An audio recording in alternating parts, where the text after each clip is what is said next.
started supporting Notts County, I suppose it must have been in the mid to late 80s. Which of course was a really good time to start supporting them because they were doing exceptionally well. They had a great team. You know, I remember seeing people like John Chidozie, Tommy Johnson, Rashid Harkouk. Fabulous stuff. And at the time I just moved to Lady Bay from Lenton, and so it was just a matter of strolling over the bridge. And of course you could stand in those days, so there was a great little crowd of people I used to stand with. The remarks that went out amongst the crowd and to the players were absolutely choice and very funny.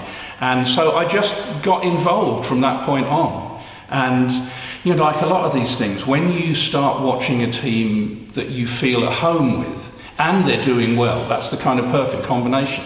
And so, you know, even though we have to sit down now, and so I think the kind of repartee from the crowd's not the same.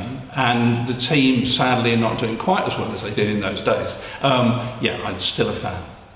You come down with Billy Ivory as well, is that correct? What I try and do, yes, is meet Billy. I come up from London on the train and have lunch with my son Tom, who lives here. He then goes off and doesn't come to the football. I can't understand why. So then I meet Billy and we try and sit together up the top of the paver stand and share our anxieties. And Billy's a very passionate supporter, so if we do score, I have to watch out because he leaps on me at that point and bangs my shoulders around. As well as passionate Notts County fans, we've got a good creative base. What's been your view of that? Yeah, well, I don't know why that is, but I think it's really good because there are people like Vicky McClure, obviously, who is such a wonderful performer, wonderful actress, who's a fan, and lots of music people as well, apparently. Jake Bugg, you know, and the band with Dog in the title, I can never remember what it is.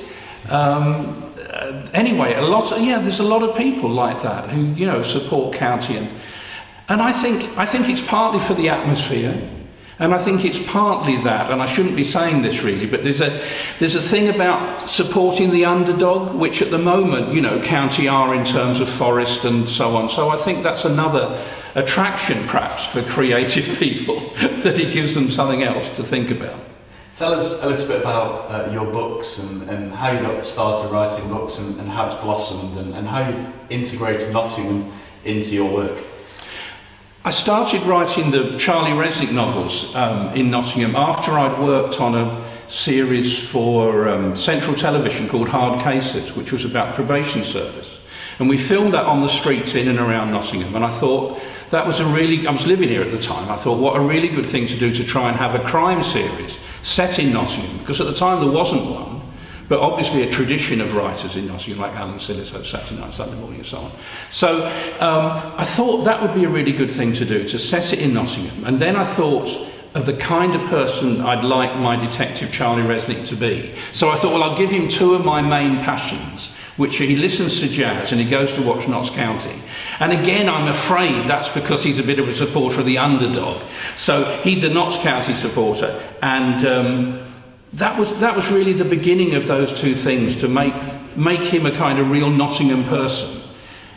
Setting the things here made it easy for me to, you know, use Charlie, use Notts County. When we did filming for, we filmed two of the books in the early 90s, and we actually filmed a whole sequence here at the Notts County ground with Tom Wilkinson, who was playing Resnick, and Neil Dudgeon, and we filmed them at the ground, standing in the middle of the crowd, and we brought in lots of extras to stand around them. So we had a camera down at the front on the touchline pointing up towards them, filming them. Obviously couldn't hear what they were talking, and then we had to dub their dialogue in afterwards. But what we couldn't do was actually use lots of sequences from the game, because we were not able to do that, we weren't allowed to do that. So the reserve team and the youth team came on the pitch afterwards and filmed a number of goalmouth sequences and tackles and fouls that we then filmed and put back into the programme, as though that were the match that Tom Wilkinson had been watching. Tell us about your latest work. I believe it's your last book, isn't it? It's the last Charlie Resnick book, and probably the last crime novel I'll do. It's called Darkness, Darkness. It's set partly 30 years back during the miners' strike, which is obviously an absolutely crucial and important time for Nottinghamshire and people in Nottinghamshire. So it's partly set then, when Charlie Resnick would have been a youngish policeman, and partly set in the present, now that he's just taken retirement is working with the police, but in a civilian capacity. And when one of the last mining villages in North Notts is demolished, they find a body buried underneath one of the houses of someone who went missing 30 years ago during the strike. And so what Resnick and the other police officers do, their job is to first of all identify the body and then find out who was responsible for the person's death. So the book goes back and forth between sections set 30 years ago and sections set now. Goes on sale today, that's the 22nd of May, and the paperback comes out in September.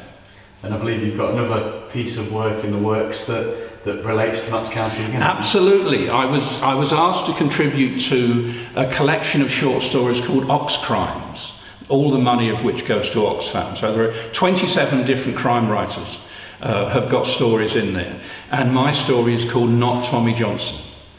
And Resnick in it is investigating the death of a young 16-year-old who's found having maybe thrown himself off a bridge or maybe fallen. And he's called Tommy Johnson. But that gives me the chance to start talking at the beginning of the story about Resnick's memories of seeing Tommy Johnson when he played for Notts County, but then making the point that thankfully this isn't that Tommy Johnson, this is another one. What made you choose Tommy Johnson? He was my favourite player during those days, absolutely my favourite player. Which is the era that stands out for you when watching Notts County?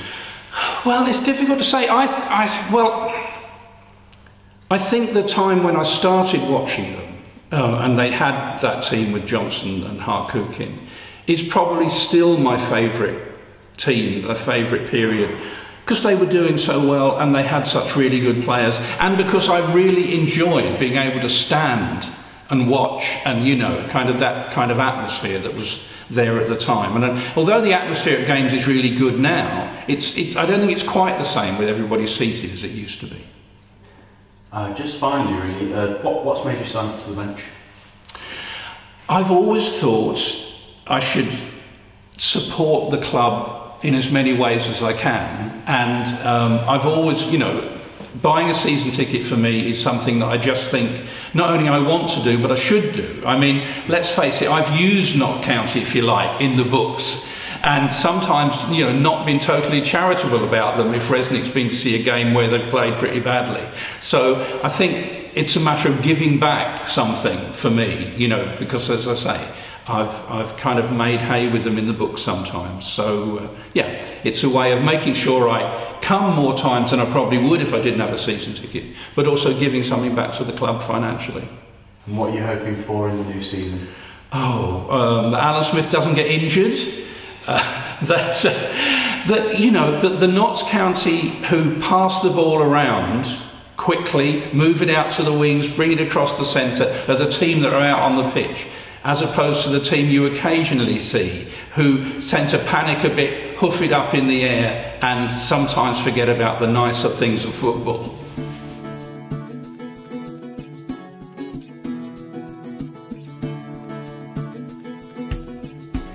I'm John Harvey, and I'm on the bench.